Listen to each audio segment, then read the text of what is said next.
The writers had begun their journey in Pascagoula, and they made sure to drive through Ocean Springs on their way, riding straight through the very town that had held my daughter's life.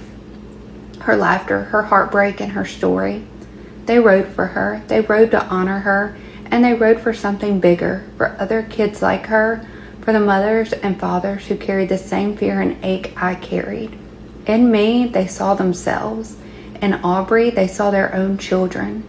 Some of them may have even seen pieces of who they once were, the younger version of themselves who had felt left out, bullied, unseen.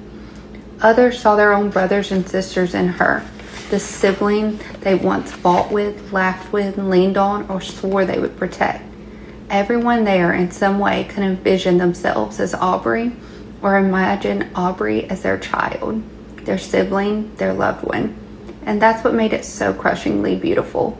She wasn't just my daughter in that moment. She became everyone's. Her story was etched into their hearts, pressing on their own scars, awakening their deepest love and deepest grief all at once. And then, in one long wave, they began to pull in. Hundreds of motorcycles, one after another, engines rumbling like thunder across the pavement. The sound shook the ground. But what shook me even more was the love behind it. I stood there watching, and I couldn't hold myself together. Tears streamed down my face. I broke. Not from pain this time, but from the overwhelming beauty of it all. In that moment, my heart and soul felt both shattered and soothed. These men and women, most of whom had never met Aubrey, showed up for her in the loudest, boldest way possible.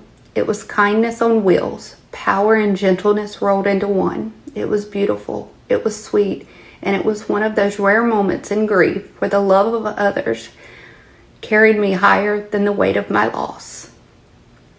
The roar of engines became a chorus of love, each rider declaring with their presence that her life mattered, that her story mattered. Tears poured.